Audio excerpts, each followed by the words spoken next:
Hi, baby angels. I'm back. It's BB. Today we're doing irreplaceable decks because why not?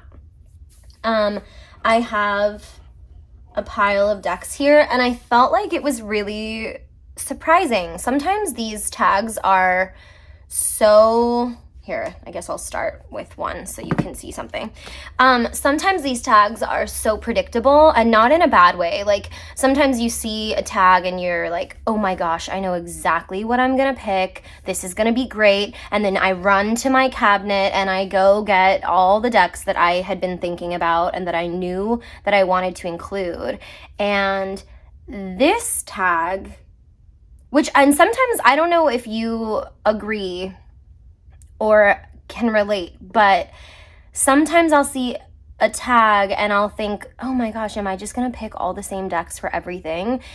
And that turns out to not be the case, which is really surprising and fun, and I like it a lot. It's kind of cool to see your library of decks in a different way. So, just hot off the tails of, adorable decks, good mood decks. I don't think I've done my classics yet. I'm trying to think if there's anything else recently but yeah, I don't know. I just always think that my favorites are going to be the same, and they're not. In parallel with that, I didn't really know necessarily what decks I would be choosing as irreplaceable until I got into my cabinet. I maybe had an idea, but I surprised myself, I guess is my point. I surprised myself a lot. So this is kind of a sneak peek, this first deck. Oh, and also, sorry, this is a VR to TheTruthinStory, who does amazing tags, has been the creator, the originator of some really great tags. Let's go. Okay.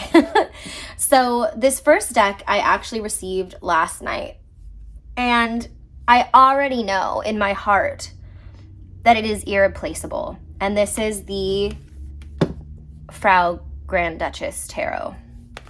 The box is a little beat up from shipping, but I honestly don't mind. And maybe I'll end up putting it in a bag anyway. It's kind of hard to take out, so give me a second. Here we go. Where do I even start with this? This is still in order. This deck immediately captured my imagination. I saw it first on Rose Honey Rituals channel because of course I did, because I feel like I should bill her for the decks that she has made me buy. Just to preface this deck and why it's irreplaceable to me, I love vintage, I love history, I love vintage media, aesthetics. I love collage decks. I love interior design. There's so much about this deck, so I guess maybe I should just start showing it, right? Being able to see the architecture of like an old home or furniture or people that are either nostalgic to me or nostalgic for a time that I know that my family or ancestors or, people that came before me experienced. So like kind of living through the memories that have been retold to me through my grandparents or my parents or my aunts and uncles, or just seeing it, right, in books, in television, in film. I'm 99% sure that's Brooke Shields, which doesn't take me out of it whatsoever. I've always kind of loved or had a fascination with celebrity. Probably loved, honestly. I'm a Leo rising, so let's just call it as it is. This deck, unfortunately, has a very small little white book. That's the only downside to this deck, I feel. I think that the collage is brilliant. I think I might do a walkthrough of this deck, so I maybe shouldn't talk about it too much. But it's very singular. It has a softness to it. It has an authenticity to it.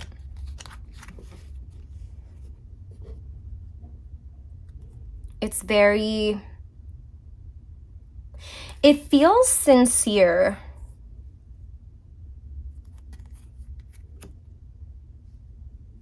I think it shows people in a very real way. Like 10 of coins. And I think it's completely irreplaceable. And I guess, I know a lot of people have talked about the meaning of irreplaceable in this tag, and I think that there are definitely decks that I have in here that are maybe irreplaceable because they're hard to find or out of print, but this isn't one of those. This is one that you can purchase on Etsy. This is irreplaceable because I don't think someone could make another deck and I could say, oh, that serves the purpose. I don't need this one. Does that make sense? All right, that's the first guy.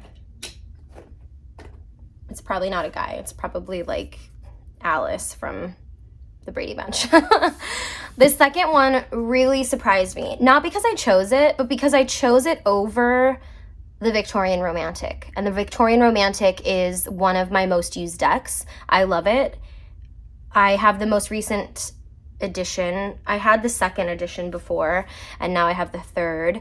And it's, you know, in that red luscious box. I wish I had the most recent, or no, this is the most recent edition of the Fantastic Menagerie, but I don't have the deluxe, right? That came in the blue wooden box. I wish I had that one, but I didn't have the money for it at the time. So this is the one that I got. Also, the deck is beat up. I think I did that, but this little crushing, it's from shipping, unfortunately. It's still wonderful. So, okay, why this one? Why this one over the Victorian Romantic? Well, the first thing that comes to my mind is the fact that there are more decks like the Victorian Romantic, and I see the Victorian Romantic for sale more than the Fantastic Menagerie. Let me know if you agree. There is something about this deck. It's whimsy.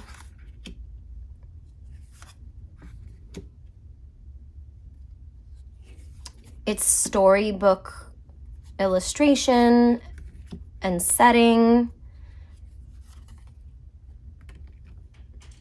It's storytelling. The connection that I feel to it, it's odd because it's not something that makes any sense. It's not that I grew up in the English countryside or like a small town and that like I can personally relate to any of these experiences, or that I studied these things in school, because I didn't. Or that I was a huge lover and reader of like Wind in the Willows and Mr. Toad and things like that. And I love those things, but did I see the movie, like the cartoon? Yes. When I was a kid? Yeah. Did it make an impression on me? 100%. Was it something I watched over and over again? No. But I always loved this warmth and this hearkening of the past and like this soft romanticism. And it really, yeah, it made me really understand immediately. Like all those feelings came to me when I went to my cabinet to you know, pick these decks. That's the reason why this was the deck. And I could have put both decks in here, but I didn't feel the need to. I felt like if I needed to get Victorian Romantic again, I could. Or if I didn't have Victorian Romantic and somehow, you know, a new edition of like Tarot of Delphi came out, I could do that. Or, you know, if I didn't have Victorian Romantic, but maybe I got, what's the new one?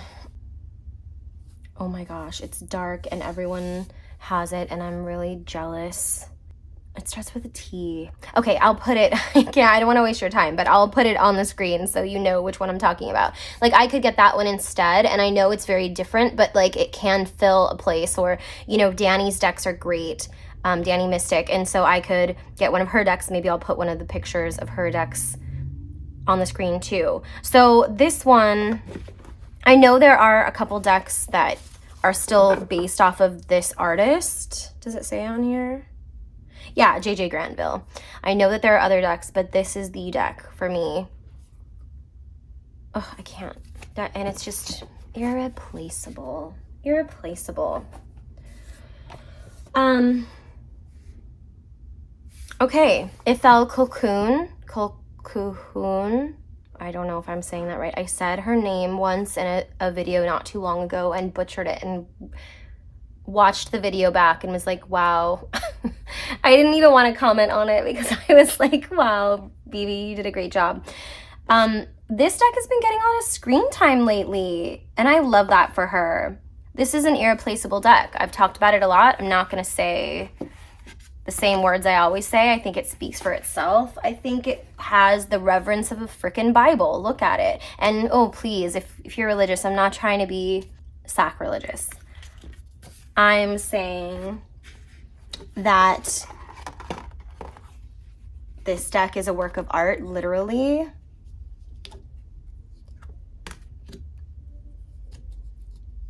And I think that the gift of this deck can keep on giving forever. And it is in print. It is expensive. You can buy it online. But if I lost this deck and was unable to get it again, or had to get it again, I would be devastated if anything happened to this deck. And there are parts of me that don't even understand it, you know? Like, this is a truly intuitive, emotional experience. Sure, it's intellectual too, but doesn't it look like poppies? Like poppy seeds and a poppy in the middle?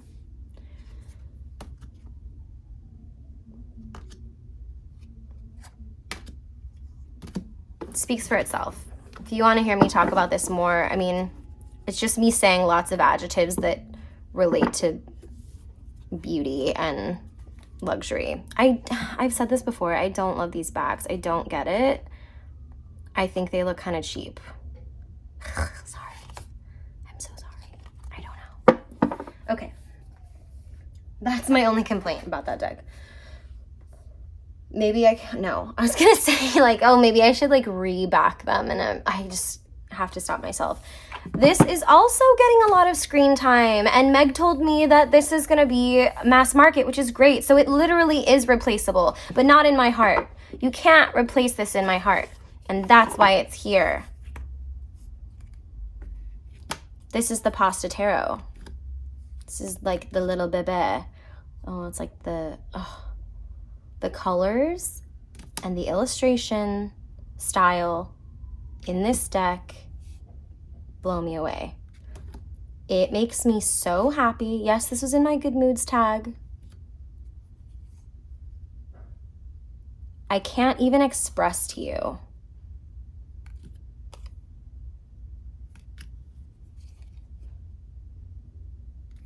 how happy I am that this exists in the world.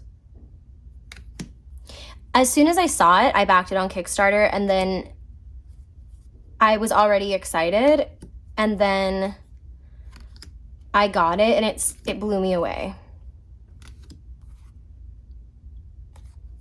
Blew me away.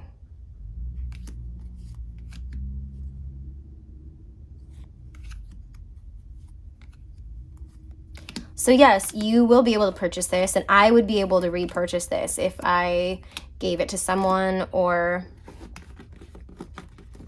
I don't know, lost it, ruined it, you know, but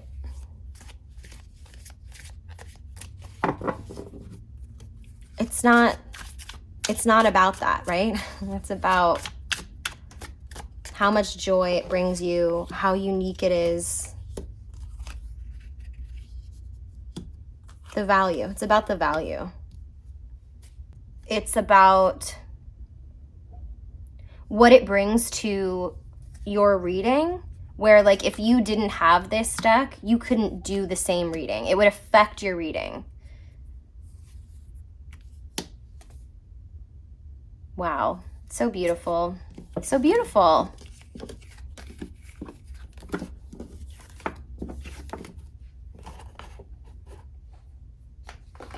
All right, next is the Spolia, first edition.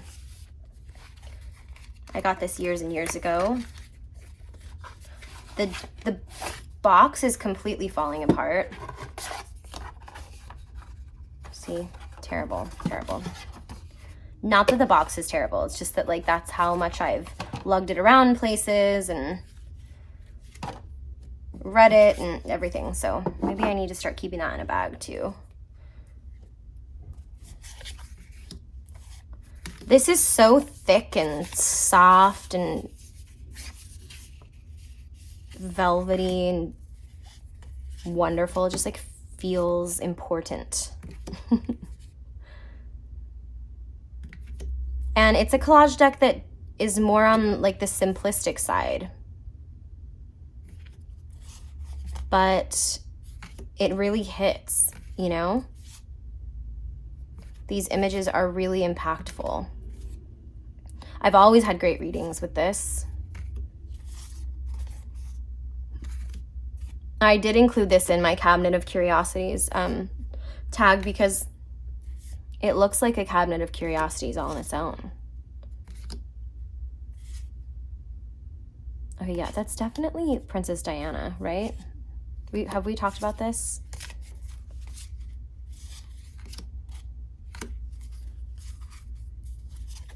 This is very irreplaceable, and I rarely ever see this for sale because people just love it and it works, you know. What would you say this deck is overall? Like, I get a lot of air and earth vibes from this deck. Like, it does have fire, you know, these feel fiery. I mean, that does feel like, you know, Scorpio is fire of water, so it does feel like water. This feels more water, even though it's red, than it does feel fire, because it has this like depth to it and has this like spiky emotions and like sensual emotions. I don't know. Let's not get into it. It's not that kind of video.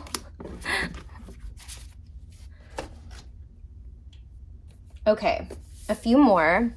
This one surprised me too, and I doubt this is on anybody's irreplaceable decks list, but this is irreplaceable to me, and I don't use it all the time, but when I do, I just have always had the most like resonant feelings about this, like any card that I pull at the time. And I know that that's not necessarily the experience that many people have had, but I really love the format. I love the archetypes that were used. I love the way that they are organized. I don't have the book right here, so I can't tell you what the categories are, but this deck feels like unlocking secrets to myself, to others, learning more vocabulary about the self. This one isn't my favorite visually.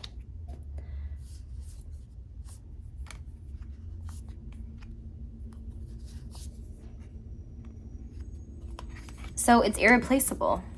There's nothing else that I own that takes its place. The last one. Try it again.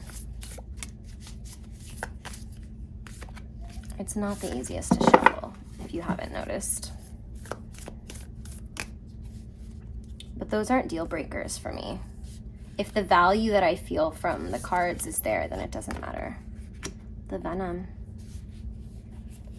See? And that is like a mystery that I need to unlock, because I don't know. I don't know how that relates to me, and I don't know what that means. And sometimes I feel like I want a deck that I have to go to the book and I have to do some reflecting.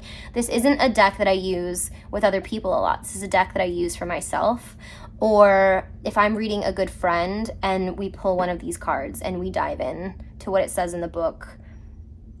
I really like the companion book that this has, and I really love the writings of Kim Krans and where she was at in her life when she made this deck, and how it came out of her and how it changed her life.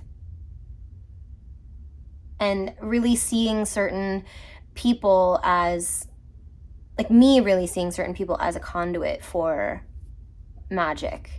And I don't necessarily mean magic like with a K, or, you know, the kind of magic that we do, or witches do, or pagans do, or Wiccans do. It's magic in a broader, more mainstream sense, as in like a gift to me. So that's why I love this deck, and that's why it's irreplaceable. And I'm really picky about oracles. And this is, you know, in its own category. Like I said, it's not one that I'm gonna bring to a party and read people with, you know. Okay. The next is Crimson Hysteria. It's just beautiful. It's just beautiful. I mean, there are things about it or certain cards that I don't connect to as much. But the execution of this deck and the intention of this deck and the meanings of these cards, and how... Is this too much? Here. All right. How overall the feeling and the look of this deck makes me feel is something that no other deck can do. It's so luscious. It's so feminine. It's so like my Venus, you know?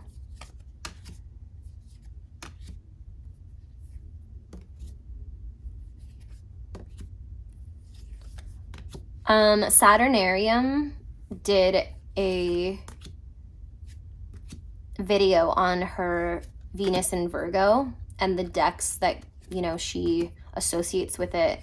And I think that's really awesome. And I do have plans to record a video, and I have for months and months, even before I ever started recording videos. I knew that I wanted to do a video for like a deck for each of my planets in my birth chart. And this is in that, sneak peek, this is in that. But I just haven't done it yet.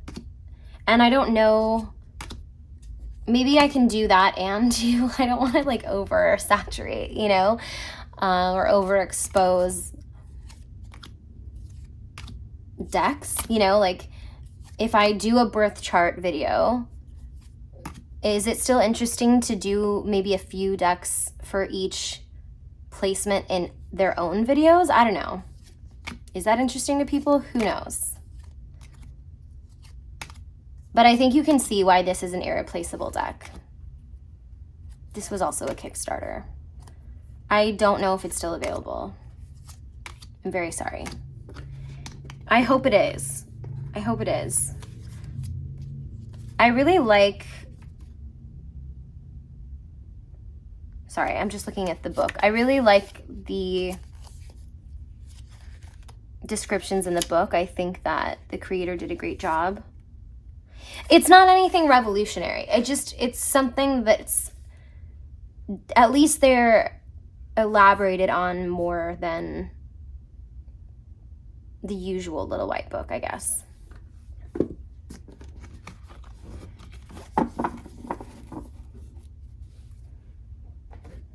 Okay, two more.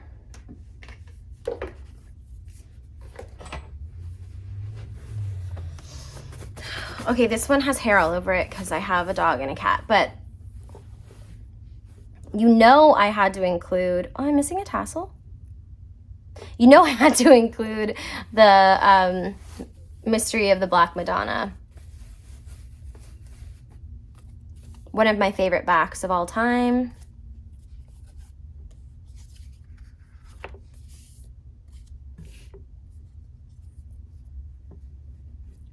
This deck is such a like fortitude of beauty and spirituality.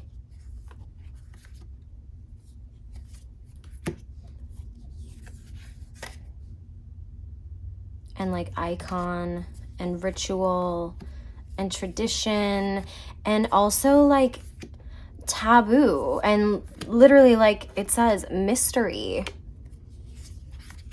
I have yet to read this book. I want to read it more towards Christmas, actually. But the way that the Black Madonna spans so many cultures and geographies and eras in time is just really, really cool and interesting. And I coveted this deck as soon as I saw it. And I figured out a way. I sold some decks that I owned to get this deck. And I'm so glad that I did. And even if I never use it, I really want to edge it. Even if I never use it for other people, or I don't know, like I haven't had, that's the thing, is I haven't had a lot of use of this deck yet because I do want to read the book first. So this is kind of a waiting till Yule time to really get in with this deck. And I think that's when I'll find out, you know, whether or not it's going to be a one card pull deck, an only winter deck, a use for other people deck. Who knows? We'll see what purpose this serves in my life, but it's ready and I'm very excited to get into it once I guess what I'm saying is not it's ready, it's here, and I'm excited to get into it once I'm ready. All right, last one, like my little baby superstar, the Telesma. This is irreplaceable. I think I will need to do like a nostalgia decks video or an inner child video. I feel like this deck is a great representation of the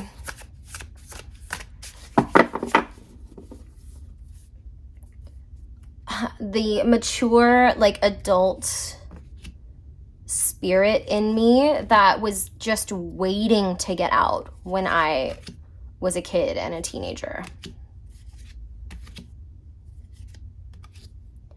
So I was around this type of like visuals and media and culture, but not an adult and not someone who could freely express all of the aspects of who they were or have the agency over their own life, right? Kids unfortunately, don't get a lot of agency. I mean, sometimes for good reason and sometimes not so much. But I feel like this represents the full scope of life that I wanted to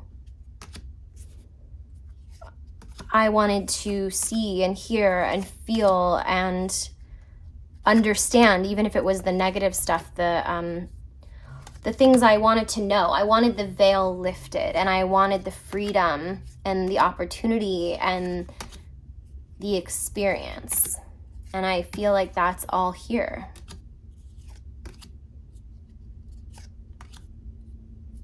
This is something that you can purchase on Etsy. But now that I have it, it's definitely irreplaceable. There are no decks that could take the place of this one.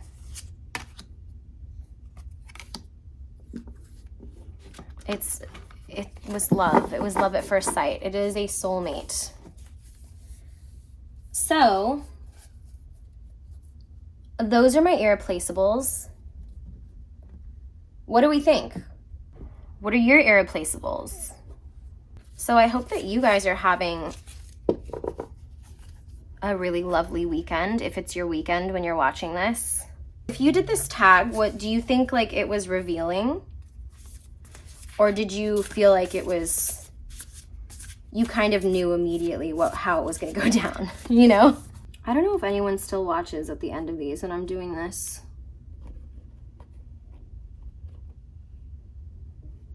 I also have only had a croissant today, a butter croissant and an iced vanilla latte with oat milk.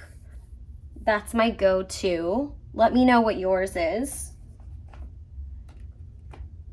The coffee shop not down the street, like literally downstairs from my apartment is so, so good. And every time I go, I see the cutest dogs. So it's like the best, it's the best of all worlds. Okay, here we are. We made it. I mean, was that painful? Maybe watching me do this. I'm so sorry. I'm a stylist. It has to be right. Okay. Those are my irreplaceables. Let me know what you think. Let me know if you like them. Let me know if, I'm sure this one's going to be controversial. Let me know if you feel like there's anything in my library that I could have put in here. And let me know how you're doing. Thanks for being here. Thanks for being curious. Thanks for being my friend. It means everything. My mom's coming. I gotta go.